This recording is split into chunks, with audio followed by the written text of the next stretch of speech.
So where's the good news? If gospel is supposed to mean good news, and this is the Gospel of Matthew, where's the good news in this morning's parable? If this is a question you're asking yourself, it's a valid question. And it's one I had to grapple with despite an urge to find the nearest pair of scissors and neatly cut this parable out of my Bible. The news it proclaims is certainly not as good as the version found in the Gospel of Luke. In Luke's version of this story, someone prepares a dinner and sends out the invitations to the guests, who also decline the invitations, but without all the violence found in this morning's parable. No beatings or killings of the messengers, just a whole lot of excuses. And the host doesn't burn down the city in retaliation like the king does in this morning's parable, but he does fill the banquet hall with the poor and physically disabled. Everyone, in fact, who inhabited the margins of society. And that's the happy ending to that story. But in today's parable, it goes a little further. After the king burns the city down and revises the guest list to include everyone from the streets, both the good and bad alike, the king's temperament flares up again. He notices someone isn't wearing the proper attire for the occasion, which sounds like an unreasonable concern since the city was going up in flames and the guest had no forewarning. Nevertheless, the king orders the guest to be bound hand and foot and to be thrown into outer darkness where there is weeping and gnashing of teeth, all because of a fashion faux pas. And by this time you may be thinking to yourself that if this is like the kingdom of heaven, as Jesus declares in the introduction to the parable, you would rather not have anything to do with it. But before you tuck this one away in the "let's not ever go there again" folder in your file cabinet, you should probably know a few things about it. And one of those things is that it's a parable. And parables were intended to be over-the-top exaggerations. I'll give you a couple examples. Jesus tells a parable about a mustard seed, which he claims is the smallest of all seeds. Well, that's not exactly true. It's a bit of an exaggeration because there are other seeds that are smaller. And then he says it grows into a tree. Again, an over-the-top exaggeration. Mustard seeds may grow into large bushes, but certainly not trees. In another parable, he compares the kingdom of heaven to a woman who mixed some yeast in 3 measures of flour. 3 measures of flour mixed with yeast would have provided enough bread to feed the whole town. Again, a literary exaggeration. So in this morning's parable, the potential wedding guests don't just decline the invitation, which no one would have done if they had been invited to a royal wedding banquet. They beat and kill the messengers. An over-the-top response to a wedding invitation, don't you think? And in retaliation, the king sends in troops and burns down his own city.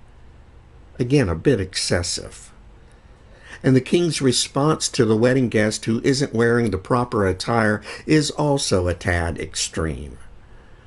And so these actions may all be violent, but they fit the qualifications for a good parable.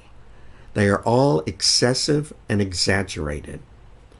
Sort of like an episode of The Three Stooges, where Moe pokes Curly in the eyes and cracks Larry's head with a 2x4 simply because he's annoyed with them.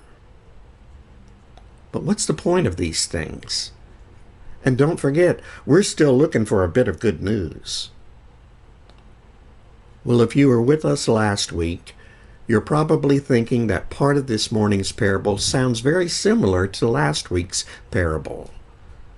Last week, The tenant farmers beat and killed the landowner's servants when they came to collect the landowner's profits, and we understood that to be an allegory for how God's profits have been received. In this morning's parable, those who have been invited to the great banquet once again beat and kill the messengers. And once again, it's an allegory for how God's prophets are treated. So what about this part where the king torches the city? Well, the author of Matthew's Gospel would have been writing after the Temple of Jerusalem was set on fire and destroyed by the Roman army in the year 70 CE. It's likely that the Gospel writer would have seen this as punishment by God because of how Israel had treated its prophets. So that's why the writer probably added this bit of drama into an otherwise pretty typical parable. But it's here that we arrive at the good news. It's the same core element as in Luke's parable. In Luke's parable, the host says to the messenger, "Go out at once into the streets and lanes of the town and bring in the poor, the crippled, the blind, and the lame. Compel people to come in so that my house may be filled." In this morning's story, the host tells the servants, "Go out to the crossroads in town and invite everyone you can find." And we read that they collected everyone they met, good and bad alike, until the hall was filled with guests. And that, my friends, is the good news. Everyone, absolutely everyone, is invited to God's banquet table of love. But we may prefer Luke's version, in which the marginalized are invited to the table. If you are a member of the LGBTQIA community, you probably readily identify as a marginalized member of society. And it feels good to know that God's invitation extends to you. But even though Matthew's version is just as inclusive, it may not be as appealing to you because it says both the good and bad are invited to the table. And if you're like me, I would rather not sit at the same table as those I designate as bad. Bad politicians who pass laws that limit our freedom. Bad religious leaders who declare us to be abominations. And bad family members who reject us because of our sexual orientation and gender expression. But like it or not, they are invited to the same table as are you and I. And even though this sounds like a nice place for a conclusion, Matthew doesn't end the parable here. The gospel writer continues the parable with a strange incident about the banishment of someone who wasn't wearing the right clothes. So what's with that? This metaphor of wedding attire wouldn't have been a new one for Jesus' audience. They may have likely recalled the words from the prophet Isaiah, who said, "I delight greatly in God. My soul rejoices in my God, who has clothed me with garments of salvation and arrayed me in a robe of God's righteousness, as a bridegroom adorns his head like a priest, and as a bride adorns herself with her jewels." It seems the gospel writer wants to make the point that even though everyone is invited to God's banquet table of love, the guests must be accountable for their actions, or in this case, lack of action, symbolized by the lack of proper attire. Bible scholar Sharon Ring writes, "Maybe Matthew's issue is not so much that the wedding guests showed up dressed like an episode of What Not to Wear, but that he was unaware of the urgency of the invitation. He did not realize, or he was never informed of the fact that a summons to God's banquet means an immediate call to action. This wedding garment as a call to action is developed in Paul's letter to the Colossians when he wrote, "Therefore, as God's chosen people, holy and dearly loved, clothe yourselves with compassion, kindness, humility, gentleness, and patience.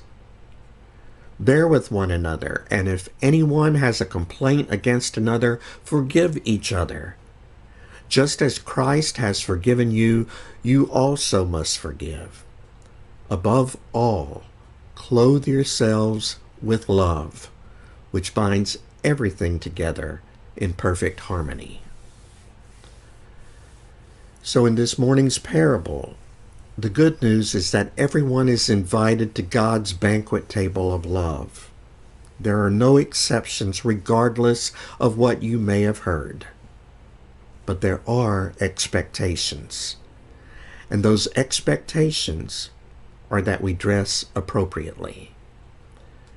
Caroline Lewis clarifies what is appropriate attire. What not to wear? Complacency, conformity, and any kind of garb that is content with the way things are. What should we wear so that the whole of the world can see who we are and what we are about? The kind of compassion birthed by God's own righteousness that cannot anymore leave things the way they are. So come to the feast. All are invited. It's a gift from God open to everyone. And come clothed with the humility that reaches out to others in love and compassion. Amen.